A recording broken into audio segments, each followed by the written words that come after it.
Good evening. Gonna catch another beautiful sunset. There's all kinds of pretty birds along the edge of the water. There's some white ones and some blue-gray. They'll sneak past, I'm sure.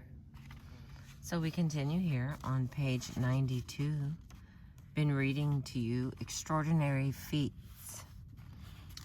This one's titled Energy Reaching Out, Psychokinesis. In the 1970s, a number of psychics have come to public attention with claims that they can perform feats of psychokinesis, which is PK, both capital letters. That is, the power to affect objects directly by purely mental means. One of the best-known psychics with PK abilities today is Uri Geller, noted for his supposed spoon-bending and watch-stopping abilities. Unfortunately, Geller's abilities have not been adequately observed under strict laboratory conditions, although some reports of research with him have been published. Whether or not Geller's ability is genuine does not alter the fact that the existence of psychokinesis has been scientifically verified in many laboratories to the satisfaction of many reliable witnesses. Theoretically, PK ability can provide that extra edge which might explain some otherwise inexplicable athletic feats. But is there any evidence that PK occurs in sports? Most PK laboratory experiments involve influencing the throw of dice. Subjects will specific die faces to turn up or to fall to the left or the right. Willing is often mentioned by athletes. They often make many statements to suggest that at times they can actually will things to happen. There are many golf stories about changing the flight of the ball through the power of mind. Don Locke, L-A-U-C-K, notes that for years golf galleries had believed that Jack Nicklaus could win whenever he wanted, could will the ball into the cup if he needed a birdie at the 18th. Nicklaus's own words about Arnold Palmer show that he too prizes the power of willing. He insists that although Palmer possessed a fine putting touch when at his peak, it wasn't this skill that enabled him to sink so many pressure putts. More than anything else, you get the feeling that he actually willed the ball into the hole. Another golfer, Johnny Miller, writes in his book, Pure Golf. If you follow golf at all, you'll know that Bobby Nichols has a knack for holing putts in clutch situations to win big money tournaments. At the Dow Jones a few years back, I was playing with him in the final group, and he needed a long putt on the last green. I remember watching his actions as he moved in to make his stroke. Everything was positive. It was apparent that there was no doubt in his mind that he'd make the putt. When he hit the ball, I thought to myself, there is no way that ball will get to the hole. It was going so slowly it looked as if it would be a foot short. Then I heard Bobby say, "Get in," and it did. He almost willed it into the hole. It's beautiful. These examples cannot be attributed definitely to PK, of course. After all, we cannot say that they succeeded in getting the ball to move by any but normal means. Yet these athletes seem to feel there was an additional psychological factor involved. one connected with the act of willing. But there is a connection in Johnny Miller's mind, at least, between what happens in golf and what parapsychologists call PK is unmistakable from the following observation. I have a premonition that in maybe 500 years, if you want to move, say, a lamp from one part of a room to another, all you'll have to do is think of this happening, and it will, in fact. John Brody once discussed a touchdown pass he threw to the 49ers in Gene, Washington. All right, this is dialogue between Murphy and Brody. Murphy. When the play began, it looked for a moment like the safety would make an interception, but then it seemed as if the ball went through or over his hands as he came in front of Washington. ... Brody says, Pat Fisher, the cornerback, told the reporters after the game that the ball seemed to jump right over his hands as he went for it.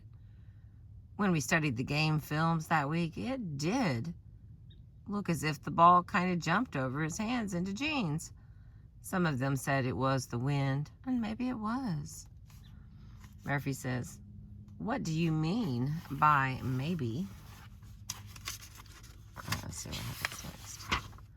And then Brody replies, what I mean is that our sense of that pass was so clear and our intention so strong that the ball was bound to get there, come wind, cornerbacks, hell, or high water. All right. Excuse me. Try not to get my mirror in the shot. It's so peaceful. Except for that bug. All right, we continue. Page 94. In a New York Times article, William N. Wallace says New York Giants tight end Gary Ballman remembers a pass coming at him, overthrown so far that there was no way he could catch it. So heavy was his energy flow, so intense his aspirations, that he willed the ball to hang and come down into his hands. Later in conversation, Ballman told Wallace, but it happened. It was a strange feeling, I tell you. All right. In the 1976 playoffs with the Oakland Raiders, tight end Russ Francis of the New England Patriots made a one-handed catch that seemed far beyond his reach to set up the Patriots' first touchdown. To Francis, however, the play was not so difficult. He says, the ball just seemed to slow down and crawl through the air. As it hit my hand, I looked down and watched it dimple my skin. It's funny, but I sometimes think I can make something happen on the football field just by picturing it in my mind. There are also hints of possible PK in baseball.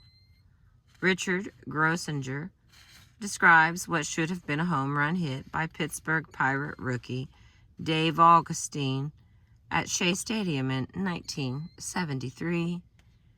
It should have won the National League pennant. But, Grossinger says, the ball did not leave the field. Its flight broke just above the grandstand and it dropped onto the railing, then bounced, not in the direction momentum should have taken, into the stands for a home run anyway, but back into the glove of Cleon Jones, who threw out the lead run at home plate. The Mets won the 1973 pennant. If PK is a fact, there is no reason why fans cannot exercise it as well as players. Could PK be one of the many factors involved in the well-known phenomenon of the home court advantage? In several countries in East Africa, soccer teams pay for the services of a soothsayer. One in particular demand is Seriff, S-E-R-I-F-F, who casts spells on the opponents of the teams who hire him. Seriff notes that even if the opposing team has better players, still the ball can be made to behave strangely, go wide, or go over, or fall short of the goal. John P. Brown, in his book on dervishes, tells of a Sufi, S-U-F-I, who, while watching a wrestling match, agreed with his companion that together they would try to aid one of the contestants by means of willpower.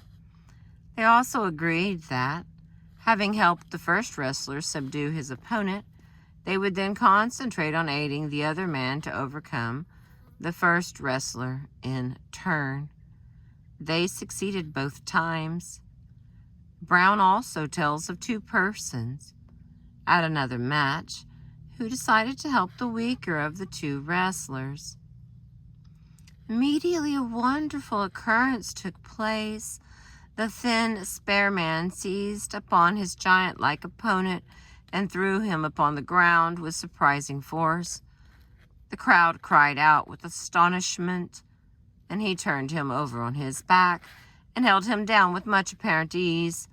Not one present except ourselves knew the cause.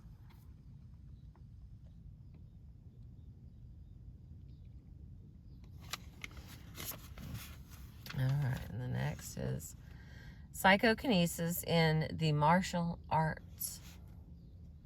The growing literature on the martial arts is packed with stories that to Western ears are unbelievable. Yet an increasing number of observers testify to the truth of at least some of them.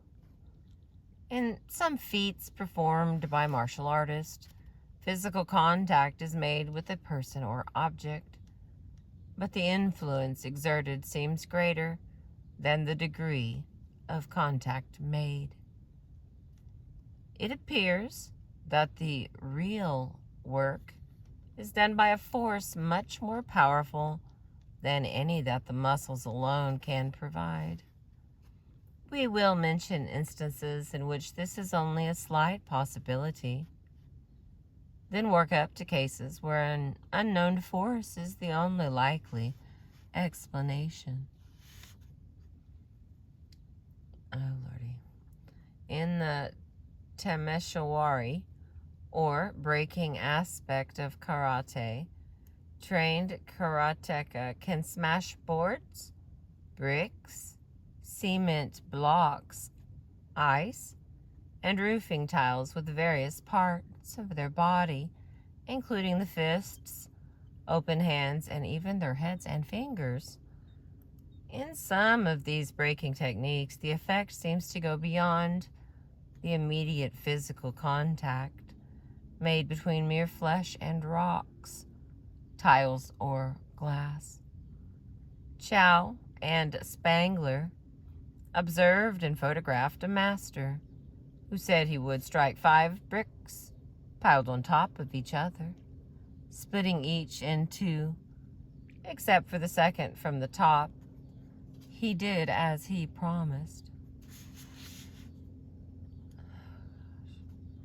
The popularizer of Kung Fu, Bruce Lee, demonstrated in public before photographers his capacity to deliver a punch